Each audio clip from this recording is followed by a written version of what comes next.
Assalamualaikum warahmatullahi wabarakatuh. Apa kabar teman-teman semuanya di rumah? Insya Allah senantiasa dalam keadaan sehat walafiat. Amin ya rabbal alamin. Oke, kita berharap kita senantiasa dalam lindungan Allah Subhanahu wa taala dan terhindar dari wabah virus corona tentunya. Amin ya rabbal alamin. Bukan hanya itu saja. Seraya kita berdoa kepada Allah Subhanahu wa taala supaya Allah segera cabut virus corona ini dan kita bisa kembali berkumpul dan bisa kembali sekolah seperti biasa. Amin ya rabbal alamin. Oke, alhamdulillah teman-teman sekalian, pada hari ini kita senantiasa dalam keadaan sehat ya. Bagaimana teman-teman di rumah? Ya, sudah siap untuk belajar? Tentunya sudah siap untuk belajar dong.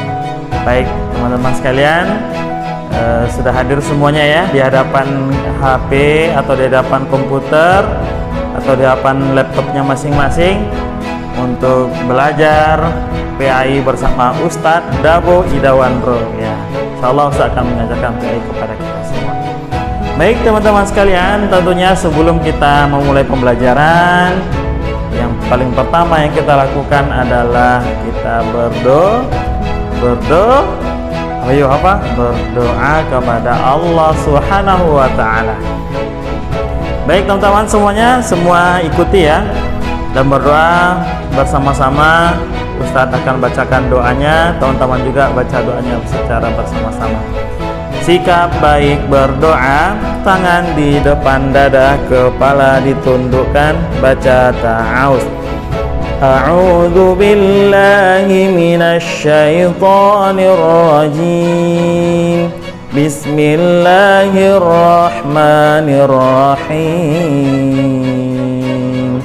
Rabbi zidni ilman warzuqni fahman wa alhiqni bis salihin.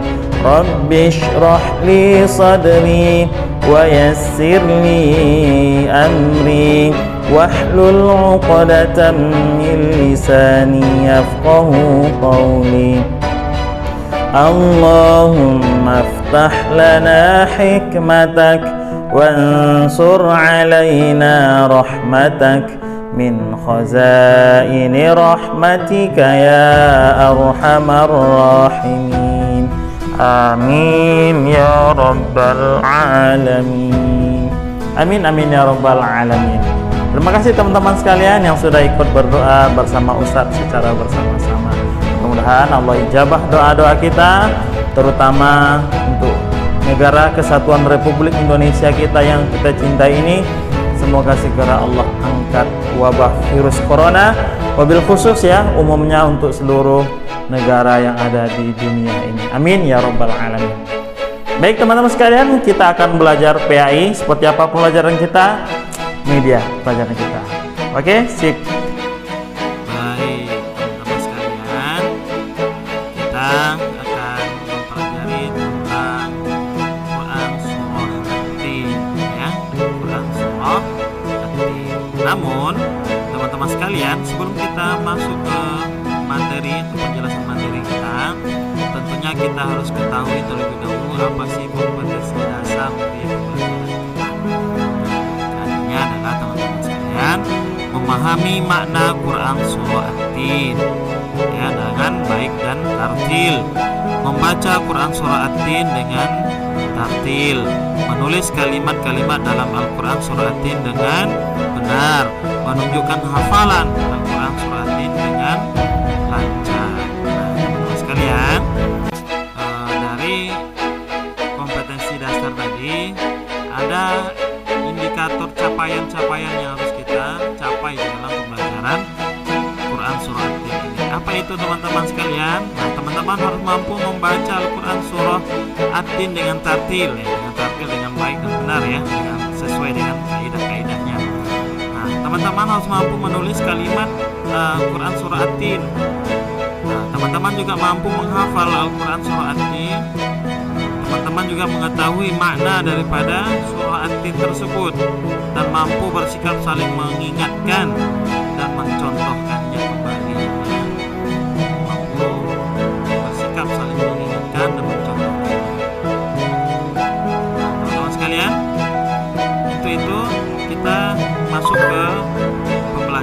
Nah,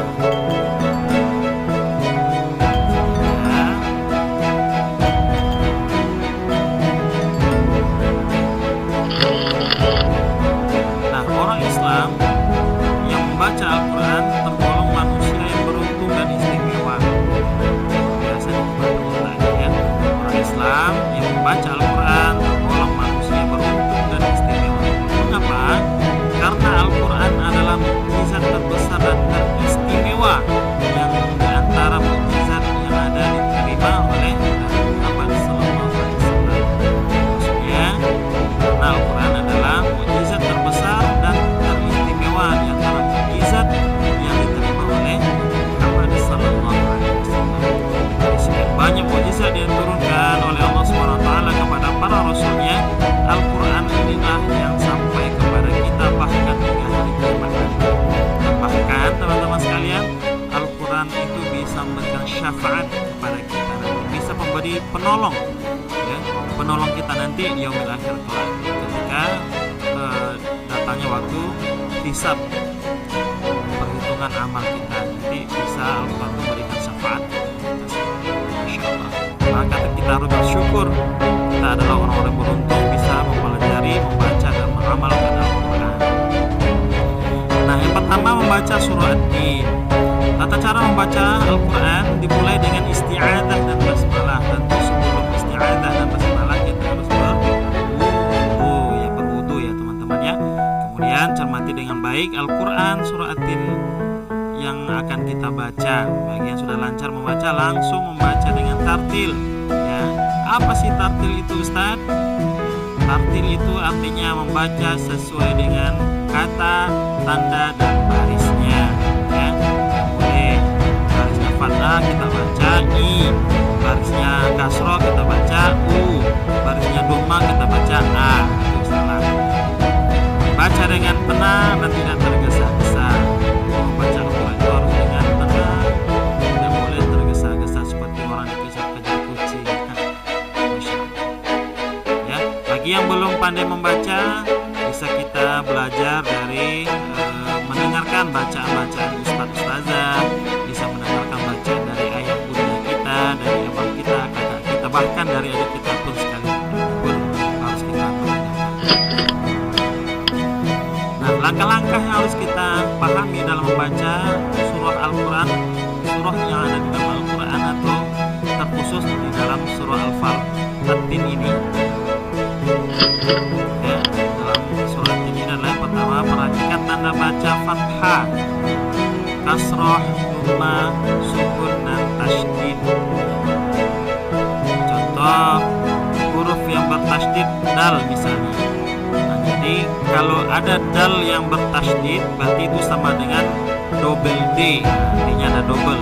Jadi bacanya ada, bukan ada ya, tapi ada. Yang kedua, membacalah dari sebelah kanan. Jadi Al-Quran itu uniknya kita harus membacanya dari sebelah kanan dengan cara suara yang jelas, bahkan suaranya harus lantang ya, harus terdengar oleh orang-orang sekitar kita. Supaya apa? Supaya juga orang-orang di sekitar kita yang mendengarkan bacaan-bacaan kita bisa mendapatkan manfaat. Apa manfaatnya? Bisa mendapatkan pahala ketika mereka mendengarkan bacaan kita. Apalagi mereka bisa memperbaiki bacaan kita ketika kita salah dalam membacanya. Nah, jadi membaca itu bukan hanya dalam hati saja, ya, kayak bisik-bisik dalam hati. Yang ketiga, huruf tidak berharokat atau bertanda baris tidak dibaca. Ya. Contohnya apa? Ini dia. Bunyi wa. Wa langsung dihubungkan kepada ta yang bertasydid. Jadi alif dan lam ini tidak dibaca, ya. Jadi bacanya watini langsung, watini. Jadi bukan wa alatini, salah. Karena alif dan lam tidak ada barisnya. Jadi kalau tak ada baris tak usah dibaca. Jadi langsung disambungkan ke huruf yang ada baris berikutnya.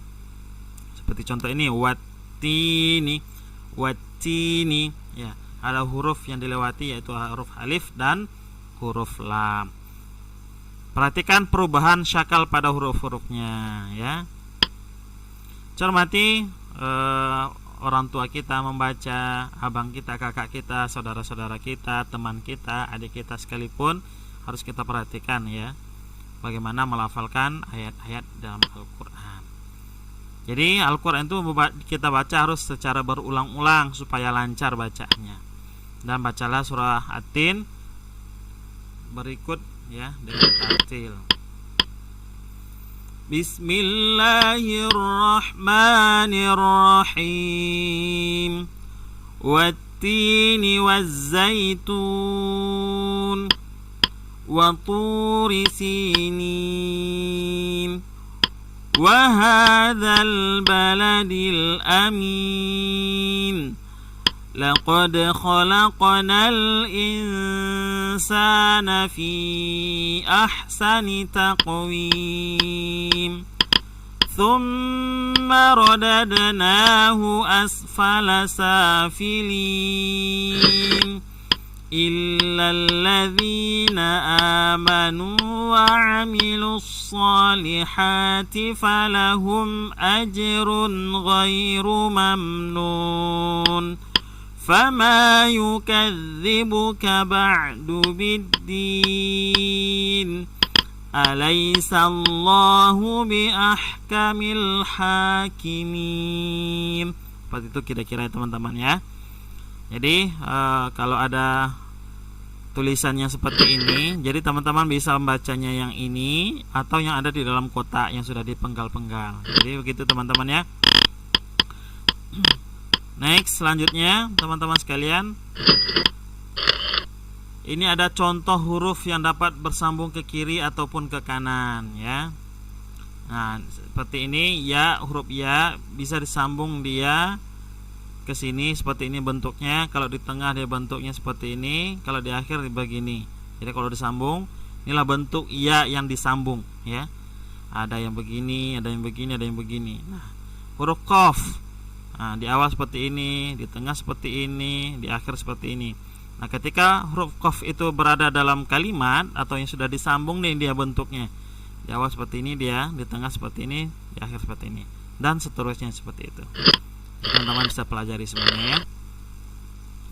Oke, teman-teman sekalian, harus kita perhatikan semuanya kaidah-kaidahnya, mulai dari membacanya, menulisnya ya, menghafalnya, sehingga apa yang kita baca, yang kita hafal ya benar-benar sesuai dengan kaidah-kaidah yang sudah berlaku.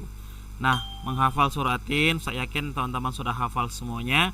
Tidak perlu lagi Ustadz ajarkan bagaimana cara menghafalnya. Tentu untuk menghafal Al-Quran itu hanya perlu kelancaran kita dalam membaca serta sering mengulang-ulang bacaan yang mau kita hafal. Misalnya ayat surah At-Tin ayat pertama kita ulang-ulang terus ayat pertama itu sampai kita merasa sudah hafal. Seperti itu ya teman-teman ya. Nah, menulis surah At-Tin ya. Menulis surah At-Tin. Nah, untuk menulis surah At-Tin kita harus tahu ya tata caranya. Tadi kita sudah pelajari bagaimana bentuk-bentuk huruf ketika ada di awal, di tengah dan di akhir, dan bagaimana bentuknya ketika dia disambung. Nah, kita harus dapat menulis Al-Quran, huruf-huruf dalam Al-Quran dengan baik ya, karena menulis huruf Al-Quran akan memperoleh ilmu dan keterampilan serta pahala dari Allah Subhanahu wa taala. Kenapa mendapat pahala? Karena ketika kita menulis Al-Quran pastinya kita sertai dengan membacanya ya. Apalagi kalau membaca dengan khusyuk, dengan ikhlas, kita mendapatkan pahala dari Allah Subhanahu wa taala. Ya. Jadi teman-teman sekalian, insyaallah sudah bisa ya menulis Al-Quran ya, dia dari kelas 4, 5, dan 6 semuanya sudah harus bisa membaca, menulis, dan menghafal Al-Quran. Nah, selanjutnya apa teman-teman? Makna kandungan dari surah At-Tin. Nah, teman-teman sekalian, apa sih kandungan dari surah At-Tin itu? Kenapa dia dinamakan Tin? Nah, kenapa sih surah At-Tin itu dinamakan At-Tin gitu? Nah, surah ini dinamakan At-Tin karena dia diambil dari kata At-Tin yang terdapat pada ayat pertama yang artinya buah tin. Wat-tini, diambil dari kalimat itu. Surah At-Tin adalah surah yang ke-95 dalam Al-Quran yang berjumlah 8 ayat dan termasuk golongan surah Makkiyah atau yang diturunkan di kota Mekah. Nah, kandungannya teman-teman sekalian, yang pertama adalah buah tin itu adalah buah yang enak dan lembut serta cepat dicerna, yang menjadi obat yang banyak manfaatnya. Jadi buah tin ini ternyata teman-teman buah ataupun bisa dijadikan sebagai obat yang sangat banyak manfaatnya bagi kita. Memperhalus fisik kita, mengencerkan dahak kita, membersihkan ginjal, Masya Allah luar biasa ya, menghancurkan batu pada saluran air seni kita, menggemukkan badan bagi yang pengen gemuk ya. Kalau Ustaz pengennya kurus dong tentunya. Nggak, kita syukuri aja apa yang Allah berikan kepada kita ya. Dan dapat melonggarkan rongga hati dan limpa kita. Nah, zaitun yang dimaksud wattini wa zaitun di ayat pertama itu adalah buah yang memiliki keistimewaan karena kandungan minyaknya itu yang berlimpah sehingga dapat dipergunakan di daerah yang kurang memiliki minyak. Kalau kita di Riau kan masih banyak stok minyak kita ya. Jadi ada daerah-daerah yang kekurangan minyak, itu bisa memanfaatkan buah zaitun. Nah, kita banyak dengarkan minyak zaitun. Jadi zaitun bisa jadikan minyak goreng, bisa minyak rambut dan lain sebagainya macamnya. Nih, nah di ayat kedua, wattini wazaitun wa turi sinin, Gunung Sinai ya. Gunung Sinai terletak di semenanjung Sinai, lintasan antara tanah Mesir ke Israel, Arab dan Mesopotamia. Nah, gunung setinggi 2,285 meter ini juga dikenal dengan nama Jabal Musa atau Gunung Nabi Musa. Kenapa disebut dengan Jabal Musa? Karena ternyata teman-teman, Gunung Sinai ini adalah tempat Nabi Musa alaihissalam pertama kali menerima wahyu. Dan di tempat itu juga Nabi Musa mendapat gelar sebagai Rasul dari Allah Subhanahu wa Ta'ala. Nah, teman-teman sekalian, perlu kita ketahui bahwasanya pada malam Mi'raj, ketika peristiwa Isra Mi'raj tersebut, di malam Mi'rajnya Rasulullah SAW berhenti sebentar di tempat ini atau di Gunung Sinai ini. Untuk apa? Untuk melaksanakan sholat sebagai penghormatan beliau kepada kesucian tempat tersebut. Kenapa baginda Rasul melaksanakan sholat di Gunung Sinai? Karena Rasulullah menghormati bahwasanya tempat itu adalah tempat yang suci. Kenapa tempat suci? Karena di situ adalah tempat Nabi Musa alaihissalam menerima wahyu pertama kalinya. Nah, ayat ketiga, wa turi sinin wa hadzal baladil amin, kota yang aman. Nah, kota yang aman adalah kota Mekah. Jadi kota yang aman dimaksud dalam ayat ketiga itu adalah kota Mekah al-Mukarramah. Kota ini disebut dengan kota yang aman karena siapapun yang memasukinya terjaga keamanan dan keselamatannya. Kota Mekah juga disebut sebagai Ummul Qura dan tanah yang aman. Kota ini banyak menyimpan sejarah sejak zaman Nabi Ibrahim alaihissalam. Wa hadzal baladil amin laqad khalaqnal insana fi ahsani taqwim. Nah, Allah Subhanahu wa taala menjadikan manusia, kita manusia ini dalam sebaik-baik bentuk. Nah, Allah ciptakan kita manusia ini dalam keadaan sebaik-baik bentuk. Nah, proses kejadian manusia tidak sama dengan makhluk lain ya, kejadian makhluk lain ya. Manusia memiliki akal, jasmani, rohani, nafsu. Anggota tubuh manusia serasi dan seimbang sehingga tampak indah, cantik dan memudahkan untuk melakukan kegiatan. Nah, sedemikian rupa Allah menciptakan kita teman-teman sekalian. Sedangkan hewan hanya memiliki jasmani dan nafsu saja, tidak selengkap ciptaan Allah kepada kita. Itulah yang membedakan kita dengan hewan. Manusia harus mampu menjaga keseimbangan yang dimilikinya agar supaya menjadi manusia yang mulia. Apabila manusia mengutamakan nafsunya, maka ia turun derajatnya seperti hewan. Nah, teman-teman diingat ya, kalau kita hanya mengutamakan nafsu kita saja, maka kita derajatnya akan turun sama seperti hewan. Selain rohani, manusia dibekali dengan akal pikiran agar supaya dapat membedakan mana yang hak dan yang batil, atau mana yang baik dan mana yang buruk.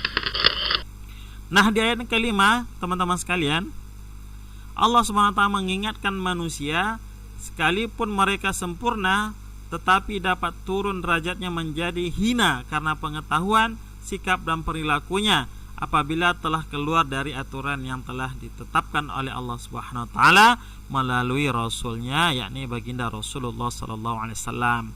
Kita ingat Rasulullah adalah menyempurnakan akhlak manusia. Ya, ini contoh kelebihan manusia dari makhluk lain, dari sikap dan perilaku, bertutur kata lembut dan santun kepada orang tua, guru, teman dan tetangga dan lain sebagainya, sampai menggunakan anggota tubuh kita, menggunakan anggota tubuh sesuai fungsinya terhadap hal-hal yang diperbolehkan oleh agama. Nah, ayat ke-6, teman-teman sekalian, orang-orang yang tidak pernah hina adalah orang yang beriman, mereka yang beriman dan melaksanakan amal soleh. Orang yang demikian itu akan selamat dari kehinaan dunia dan akhirat. Masya Allah, luar biasa. Mudah-mudahan Allah golongkan kita termasuk daripada yang dimaksud oleh ayat yang ke-6 ini ya, orang-orang yang tidak pernah hina di hadapan Allah Subhanahu wa taala. Bagaimana caranya? Kita senantiasa beriman dan melaksanakan amal soleh. Nah, ayat ke-7, teman-teman sekalian, pada hari kiamat nanti ada hari pembalasan terhadap perbuatan manusia yang baik dan yang buruk. Manusia seharusnya tidak meragukan adanya hari pembalasan karena Allah Subhanahu wa taala sudah menunjukkan bukti-buktinya. Allah Subhanahu wa taala memberikan akal kepada manusia untuk berpikir tentang ciptaannya dan hati untuk merasakan iman. Pertanyaan Allah itu adalah untuk mengingatkan adanya hari kiamat agar manusia tidak lupa dan lalai sehingga terjerumus dalam dosa dan kehinaan. Masya Allah, luar biasa Allah menciptakan kita ya. Di ayat ke-8, teman-teman sekalian, Allah SWT yang maha mengetahui sebagus-bagus pencipta dan pengatur segala urusan. Allah SWT yang memberi keputusan atas segala persoalan. Tiada perbuatan walau sekecil atom pun yang dapat terlepas dari pengadilannya Allah Subhanahu wa taala. Allah Subhanahu wa taala Maha Pengasih kepada hambanya. Ia senantiasa mengingatkan agar manusia tidak lupa diri. Jika ternyata manusia masih melakukan dosa, maka karena keadilannya manusia akan menanggung akibat dan pembalasan atas dosa-dosa yang diperbuatnya selama masa dia hidup. Allah Subhanahu wa taala juga telah menyiapkan kenikmatan bagi orang-orang yang menjalankan syariatnya. Nah, teman-teman sekalian, ingat, apapun yang kita lakukan di atas bumi Allah ini, ya Allah pasti akan balas. Kenapa? Karena pengadilan Allah adalah pengadilan yang seadil-adilnya. Tak ada taranya dengan pengadilan Allah. Pengadilan yang ada di negara kita itu belum sebanding dengan pengadilan yang ada di hari akhir nanti. Masya Allah, luar biasa. Maka hati-hati kita dalam melaksanakan ibadah, melaksanakan aktivitas-aktivitas dalam dunia ini ya. Hati-hati, semuanya diawasi oleh Allah Subhanahu wa taala. Ingat, di kiri dan kanan kita ada malaikat yang mencatat amal kita. Nah, dengan rangkuman yang perlu kita ketahui bahwasanya surah At-Tin ini terdapat dalam urutan surah ke-95 dalam Al-Qur'an. Surah ini terdiri dari 8 ayat, diturunkan di kota Mekah, maka dinamakan ia sebagai golongan surah Makkiyah. Al-Quran surah At-Tin ini Allah turunkan di kota Mekah ya teman-teman ya, sehingga dia disebut sebagai surah Makkiyah. 8 ayat, urutannya ke-95. Nah, Allah Subhanahu wa taala melalui surat ini juga bersumpah dan menyebut nama ciptaannya, yaitu demi tin dan zaitun. Hanya Allah yang boleh bersumpah dengan ciptaannya. Negeri yang aman adalah kota Mekah Al-Mukarramah. Allah Subhanahu wa taala menciptakan manusia dalam bentuk yang sebaik-baiknya, yaitu terdiri di atas jasmani rohani yang seimbang. Allah Subhanahu wa taala memperingatkan bahwa manusia itu bisa menjadi hina bila tidak beriman dan beramal saleh. Manusia menjadi mulia di sisi Allah Subhanahu wa taala bila ia beriman kepada Allah Subhanahu wa taala dan melakukan amal-amal saleh. Walaupun Allah SWT telah menunjukkan bukti-bukti kebenaran di hari pembalasan, namun di antara manusia masih banyak yang mendustakannya. Allah SWT Maha Adil dan Maha Bijaksana terhadap manusia dan makhluk-makhluk lainnya. Oke, teman-teman sekalian, itu tadi pembelajaran PAI dari Ustadz berharap kita semua bisa memahami. Jika teman-teman sekalian belum memahami atau kurang memahami dari apa yang Ustaz sampaikan tadi, maka teman-teman silakan japri Ustadz ya, pertanyakan apa perihal yang ingin teman-teman tanyakan ya. Silakan japri Ustadz atau sertakan di kolom komentar di bawah boleh ya. Oke. Baik teman-teman sekalian, untuk mengakhiri pembelajaran kita pada hari ini, jangan lupa tetap jaga kesehatan ya teman-teman ya. Ya, jaga kesehatan, sering-sering cuci tangan menggunakan sabun dan dengan air yang mengalir ya. Karena dengan itu insya Allah bisa memutus mata rantai penyebaran virus corona. Dan juga jangan lupa jika teman-teman keluar rumah ya, gunakan masker ya. Jangan lupa gunakan masker untuk menghindari percikan-percikan air liur kita mengenai orang atau menghindari percikan air liur orang mengenai wajah kita. Baik teman-teman, untuk mengakhiri kita tutup dengan lafaz hamdalah. Alhamdulillahirabbil alamin. Doa kifaratul majlis. Subhanakallahumma wa bihamdika asyhadu an la ilaha illa anta astaghfiruka wa atubu ilaik. Wassalamualaikum warahmatullahi wabarakatuh.